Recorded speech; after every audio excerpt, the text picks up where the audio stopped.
2025년 11월 9일 주간 브리뷰 시작하도록 하겠습니다. 주간 프리뷰죠. 어떻게 될지 말씀을 드리기 전에 그 전에 지난 금요일 미국에서 어떻게 마무리가 됐는지 먼저 확인을 해보도록 하겠습니다. 일단은 3대 지수가 혼조세로 마감을 했죠. 장 초반에 반등이 나오는 듯한 모습을 보여주기는 했는데 결국은 하락으로 방향을 이끌어내는 모습이었습니다. 다만 셧다운 해제 기대감이 형성이 되게 되면서 오후 들어서 반등이 나오는 모습이었고요. 그로 인한 다우지수는 상승 마감, S&P 500은 상승 마감, 나스닥이 0.21% 하락으로 마감을 했습니다. 셧다운이 빨리 해결이 돼야지만 경제 지표가 나오고요. 경제 지표가 나와야지만 향후 금리에 대한 이슈가 결정이 될 가능성이 있죠. 다만 금리 인하가 결정이 되지 않는다라고 한다면 아마 AI 버블에 대한 이슈가 지속적으로 시장의 발목을 잡을 것으로 예상을 하고 있습니다. 그 다음에 소비심리 둔화도 역시 주가 지수의 하방을 압력을 가했다라고 얘기를 하고 있는데 이 부분은 결론이 조금 나와야 될 것 같아요. 그런데 역시 공화당에서도 중간선거가 있기 때문에 빨리 해결을 할 가능성이 있기 때문에 11월 달에는 해결이 되고요. 12월 달에는 시장은 반등이 나올 가능성이 저는 높다라고 생각을 하고 있으니까 이 점 참고해 주시면 좋을 것 같습니다. 자, 지금 종목별 히트맵을 확인을 해보시게 되면 대부분의 종목들이 반등이 그래도 나오는 모습을 보여주었습니다. 투자 의견 이렇게 쭉 있으니까 체크를 해보시면 될 것 같고요. 저는 이거를 보기 전에 뭘 보는 게 좋겠냐 생각을 하면 종목들이 어떻게 움직임을 보였는지를 확인해 보시면 좋을 것 같아요. 그래도 양봉이 나와야 된다라고 생각을 하고는 있는데 전반적으로 보게 되면 AI도 양봉이 그래도 많이 나오는 모습을 보여주었습니다. 다만 AI 버블에 대한 이슈가 있는 종목들의 경우는 하락으로 마감을 했습니다. 버블 이슈가 있기 때문에 하드웨어 쪽은 그래도 좋지는 않은 모습이고요. 항공 쪽이 상승을 하고 있는 모습이었고 그 다음에 암호화폐가 반등이 나왔죠. 물론 현재 지금 기준으로 보게 되면 암호화폐 관련주 다시 한번 약세가 이어질 가능성이 있다라고 생각을 하시면 될 것 같고요. 금 관련주와 함께 전통에너지, 유틸리티, 신재생에너지도 빠르게 반등이 나온 모습을 보여주고 있습니다. 소매 유통 역시 그렇고요. 그 다음에 드론 UAM, 우주항공 역시 빨갛게 양봉으로 나온 모습을 보여주고 있습니다. 자, 그런데 결국은 어떻게 이어질 것인지를 지속적으로 확인해 보기 위해서는 향후에 경제지표 혹은 일정을 체크를 하는 게 좋겠다라고 얘기를 해드리고 싶은데 올해 이번 주도 역시 국내 증시는 제한된 움직임을 예상을 하고 있습니다. 그럼에도 불구하고 종목별 흐름이 이어질 가능성이 높다라고 생각을 하고 있는데 지난주에 외국인의 매도가 이어진 거죠. 이유는 다들 아시다시피 단기간에 급등을 했어요. 코스피가. 그리고 차익 실현 욕구가 있었던 거죠. 그 다음에 AI 버블에 대한 이슈가 있었습니다. 거기에 셧다운에 대한 이슈가 있었기 때문에 지난주 수요일 사이드카가 발동을 한 거고요. 거기에 SK 하이닉스와 삼성전자 위주로 매도가 나왔기 때문에 종목이 큰 폭으로 약세가 이어졌다라고 보시면 될 것 같습니다. 다만 이번 주는 인공지능 거품은 여전히 우려가 있다라고 보고 있고요. 12월 금리 인하 신중로도 있고 2026년 한국의 슈퍼 예산에 따른 채권 가격 급변등이 있을 가능성이 높다라고 생각을 하고 있습니다. 그 외에 다음 주에 국내에서는 옵션 만기일이 있다는 것 얘기를 해드리도록 하겠습니다. 그래서 제한적인 움직임을 보일 것이다라고 전망을 하고 있는데 결국은 외국인의 수급이 어떻게 움직이는지를 확인을 해보셔야 될 것 같아요. 자, 이번에 코스피 지수 밴드가 3,900에서 4,200이고요. 환율 이슈는 지속이 된다라고 얘기를 하고 있는데 지금 1,450원 넘어섰죠. 참고로 이걸 하나 그냥 보여드리도록 하겠습니다. 환율을 확인을 좀 시켜드릴게요. 환율을 어떻게 기존에 움직였었는지. 환율을 확인을 해보게 되면 여기 있죠. 지난 4월에 1487원을 찍고요. 7월 달까지 환율이 하락했죠. 그러다 보니까 안정세를 이어갔다라고 보시면 될 것 같은데 4월부터 7월까지 흐름을 확인해 보게 되면 코스피 4월이어서 7월이었죠. 4월부터 시작을 해서 7월까지 주가가 이렇게 상승을 했습니다. 환율이랑 반대로 움직였다라는 거죠. 환율은 떨어지게 되면 외국인 쪽에서 매수세가 이렇게 들어왔다. 이렇게 보시면 될 것 같고요. 그 이후에는 이슈가 몇 개가 있었죠. 대표적으로는 관세 이슈, 그 다음에 AI 이슈가 있으면서 주가가 상승한 모습을 보여주고 있습니다. 거기에 금리에 대한 모멘텀도 있었죠. 그런데 금리 모멘텀과 함께 이제는 환율에 대한 환차손이 생겼다라는 거죠. 그러다 보니까 외국인 쪽에서 매도를 하게 되면서 주가가 약세가 이어졌다라고 보셔야 될 것 같아요. 이 흐름으로 확인을 해 보신다라고 하면 결국은 환율이 얼마나 더 올라갈 것이가 그게 변수라고 보는 거죠. 그러면 환율을 다시 한번 보게 되면 예상을 하고 있는 건 다시 한번 이전의 고점 부근이었던 1475?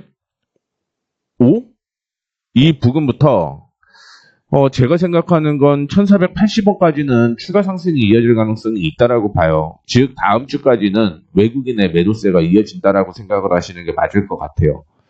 물론 셧다운이 만약에 해결이 되고 금리 인하에 대한 기대감이 형성이 된다라고 하면 다시 한번 환율은 떨어질 가능성이 있겠지만 그렇지 않을 경우는 1487원까지 올라갈 가능성이 있고요. 그거마저 고삐가 풀린다라고 하면 1500원을 뛰어넘을 가능성도 있다라는 거 참고해 주시면 좋을 것 같습니다. 지금 한국은행에서는요 1530원까지 환율을 열어놓고 있기 때문에 그에 대해서 우리도 전략을 잘 세워야 된다라는 거 말씀을 해드리도록 하겠습니다. 자, 그 다음에 광군제가 11일부터 열려요. 그렇기 때문에 광군제 모멘텀이 있기 때문에 중국 관련된 종목들은 좀 보자라는 말씀을 해드리고 싶고요. 신용거래 융자 잔고 사상 최고치라고 얘기를 했는데 이게 뭐냐면 반대매매가 터질 가능성이 높다라는 얘기죠. 그래서 반대매매 규모를 확인해 보게 되면 149원인데 지난달 평균이 75억이었어요. 2배가 늘어났습니다. 그래서 제가 생각하는 건 반대매매가 터진다. 반대매매가 터지면 플러스 2일 후에는 시장 반등 나온다 라고 생각을 하시면 될 것 같고요. 그 내용 그리고 그러면 당연히 반대매매가 터졌다라고 가정을 하게 되면 지금 다시 한번 10배 수준까지는 떨어질 가능성이 있습니다. 이때가 저는 매수라고 봐요. 그리고 실적도 계속 이슈가 되고 있다라고 생각을 하시면 될 것 같은데 업종별로 확인해 보게 되면 화학업종 실적 괜찮아질 것 같고요. 유통, 제약, 일반 서비스, 건설, 전기전자, 금융, 통신 이쪽으로는 괜찮다. 그런데 그렇지 못한 기계장비나 오락문화, 운송장비 및 부품 안 좋다. 이렇게 보셔야겠죠.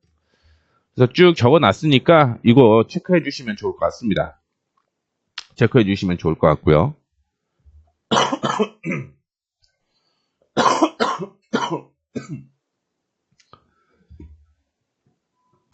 이것도 필요하신 분들은 제가 텔레그램 올려놓도록 할 테니까 참고해 주시면 좋을 것 같습니다. 그 다음에 제가 지난주에 어떤 매매를 했는지를 말씀을 좀 해드리도록 하겠습니다. 그 전에 제가 시장이 깨지기 전부터 리스크 관리를 많이 했죠. 그래서 확인해 보시게 되면 뭐 이렌텍의 경우는 제가 문자로 다 보내드리기는 하지만 10월 24일까지 정리가 된 거고요. 그 다음에 한미반도체가 56% 수익이 났는데 9월 12일 날 매수를 시작을 해서 10월 28일 날 이날이죠. 정리를 했습니다. 56%죠. 그 다음에 신흥 SEC도 역시 보게 되면 7월 17일 날 매수를 해서 10월 28일 날 정리를 했죠. 13% 정도 수익이 났고요. HFR 같은 경우도 10월 28일 날 매수를 해서 10월 29일 날 급등이 나오면서 10% 차익 실현을 했습니다. 29일 날 전체 차익 실현해라 라고 얘기를 했죠. 그 다음에 11월 30일 날 16일 날 매수를 했던 HL만도가 차익 실현하라 라고 10월 30일 날 얘기를 했죠. 그러면서 12% 차익 실현을 했습니다. 그 외에 PNT도 역시 10월 16일 날 매수를 해서 10월 30일 날 차익 실현을 했죠. 그리고 나중에 다시 매수하겠다라고 얘기를 했는데 매수 타이밍이 지금 안 나왔다라고 보시면 될 것 같고요. 슈어소프트테크는 11월 30일 날 매수해서 10월 30일 날 5% 남기고 단타 차익 실현을 했습니다. 분명히 단타라고 적혀져 있죠. 이렇게 해서 시장이 깨지기 전에 우리가 매도한 종목만 확인해 보게 되면 슈어소프트테크, PNT, LH만도, HFR, 그 다음에 신흥SEC, 한미반도체 6종목을 정리를 했습니다. 그리고 11월 달 들어서 시장이 나쁘지는 않았죠. 초반에는. 그 다음부터 하락했다는 얘기죠. 그래서 칩셋미디어를 제가 11월 3일 날 매수를 해서 중간에 3% 차익 실현을 하고 정리를 했습니다. 정리를 했고요. 그 이후부터 주가 하락을 하는 모습 보여주었죠. 자, 그 외에 솔트룩스 11월 3일 날 역시 같이 매수를 진행을 해서 3% 차익 실현을 했고요. 이탈가를 상향 조정을 하게 되면서 이탈을 하게 되면서 차익 실현을 했습니다. 차익 실현을. 그래서 손실 없이 한 2% 정도 수익이 난 모습을 보여주고 있고요. 11월 4일의 경우는 10월 27일 날 매수했던 포스코 DX를 11월 4일 날 이탈가를 정리해줬고 이날 급등이 나오게 되면서 차익 실현을 했습니다. 차익 실현. 근데 한 분이 조금 늦게 샀어요. 27,450원에 500주를 매수를 했는데 31,150원에 500주를 매도를 했어요. 그러면서 175만원 수익이 났습니다. 자, 그 외에 STI도 역시 11월 6일 날 매수를 했죠. 9시 10분에 매수를 하고 점심시간에 3% 차익 실현을 한 거죠. 3% 차익 실현을 했고 이날이었습니다. 이날. 그리고 차익 실현을 한 거죠. 그래서 오타가 난 거죠. STI 35만원 이익 감사합니다. 이렇게 해서 종목들을 한 4종목 정도 매매를 했습니다. 그래서 지금 시장이 깨지기 전에 단타를 계속 위주로 했고요. 종목을 10개를 줄였어요. 뭐 단타 매매한 것까지 포함을 해서 제가 말씀을 해드리는 거지만 그래서 현재 지금 보유하고 있는 종목들이 하나, 둘, 셋, 넷, 다섯, 여섯 종목인데 지금 보게 되면 뭐도 절반 줄이라고 얘기를 했고요. 비중 축소한다라고 얘기를 했죠. 그래서 11월 5일 날 비중 축소를 하나 했고요. 여기에서도 비중 축소를 했고 여기에서도 비중 축소를 했죠. 그래서 지금 현금 비율이요. 저희는 70%가 넘습니다. 넘어요. 시장이 하락을 할 때 대응을 해야 된다는 거죠. 대응을. 근데 그 전에 조짐이 보였습니다. 어떤 조짐이었냐? 제가 매매하는 게 돌파시 매매를 합니다. 돌파시 매수. 그런데 이 종목들이 돌파를 하면 안착을 해야 되고 상승을 해야 되는데 이런 모습이 안 나왔어요. 종목이 올라가면 깨지고 올라가면 깨지고 그리고 올라갔던 종목도 지지가 나와야 되는데 매수한 다음에 깨지면서 차익 실현이 이루어졌던 겁니다. 그러니까 그 흐름에 따라 저는 따라간 거죠. 그 흐름을. 그러다 보니까 차익 실현이 좀 많아졌다라고 생각을 하시면 될 것 같고요. 이 종목을 고집스럽게 버티지 않았다라는 거죠. 이 조짐이 이거였어요. 시장이 계속적으로 상승을 했습니다. 특히 한미반도체를 예시를 한번 들어드리도록 하겠는데요. 한미반도체의 흐름을 확인을 해 보시게 되면 차트가 한미반도체 원래 AI 버블이 있기 전에 주가가 이렇게 올라가다가 상승이 유지가 되고 지지가 되고 상승이 유지가 됐는데 이 선을 깨지면 안 됐다라는 거죠. 근데 뭐 여기까지는 괜찮았죠. 그런데 여기에서 깨졌습니다. 그렇죠? 그리고 그 다음날 4일날 반등이 나왔는데 결국 음봉이 나오게 되면서 또 하락을 했다라는 거죠. 또 하락을 했습니다. 무슨 얘기냐면 지지 가격이 이탈을 했다라는 거예요. 지지 가격이. 그 외에 PNT도 저희가 꽤 수익을 냈던 종목이죠. 시장이 상승을 하게 되면서 이전 저항을 돌파를 해줘야 되는데 저항 돌파를 한 다음에 그 다음에 음봉이 형성이 되게 되면서 거래량이 터지면서 밀렸다라는 거죠. 누군가 차익 실현을 했습니다. 시장이 깨지기 전이었죠. 시장은 11월 4일부터 하락으로 진행이 됐으니까요. LH만도도 역시 주가가 지지부진하다가 올라간 다음에 거래가 터지면서 밀렸습니다. 그러니까 이때는 당연히 차익 실현을 할 수밖에 없었던 거죠. 종목들이 다 그래요. 종목들이 다 그렇습니다. 그 외에 몇 개 종목 더 확인해 볼까요? HFR, 신흥 SEC 한번 볼까요? 신흥 SEC. 신흥 SEC. 신흥 S.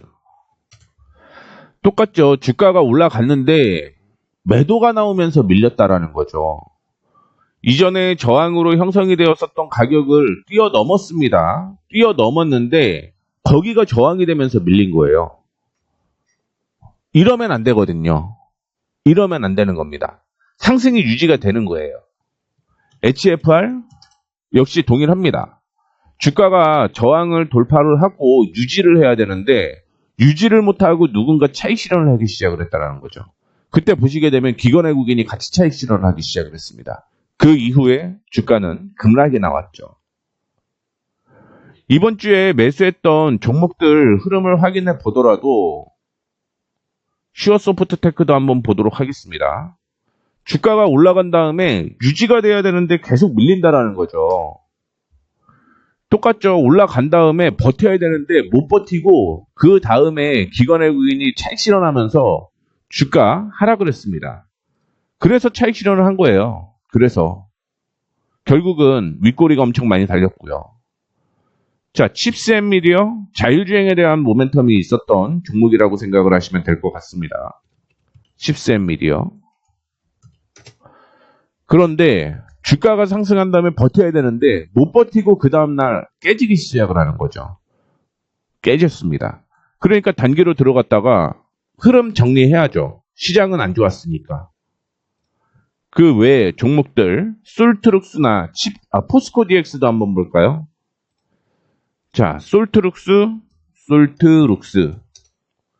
시장이 상승을 하다가 깨진 거죠. 정리를 해야죠. 그렇죠? 포스코 DX 주가가 상승한 다음에 깨지면서 내려오는 거죠. 칩스앤미디어 본 것 같긴 한데 주가 올라간 다음에 깨지기 시작을 하는 거고, STI 주가 올라가다가 깨지기 시작을 하는 거죠. 원래는 박스권으로 유지가 됐다라는 얘기인 거죠. 그런데 하방으로 방향을 잡으면서 종목들이 이렇게 정리가 된 겁니다. 그래서 종목이 얼마 없고 현금이 70% 있는 거고요. 그 외에도 종목이 지지가 나와야 될 곳을 이탈을 하게 되면서 정리가 된 겁니다. 매매를 어떻게 하냐가 관건이죠. 여전히 저는 단타를 지속을 할 예정입니다. 단타 매매 지속할 거고요. 그 안에서 수익이 나는 걸 계속 끌고 가야 된다는 거죠. 그게 아니면 리스크 관리 지금은 조금 늦을 수도 있다라고 봐요. 그런데도 불구하고 다음 주가 조금 변수일 가능성은 있습니다. 아마 다음 주까지 제가 생각하는 건 약세가 이어지게 되면 그 다음부터는 시장이 반등이 나올 가능성이 있기 때문에 다음 주까지만 좀 지켜보시면 좋을 것 같고요.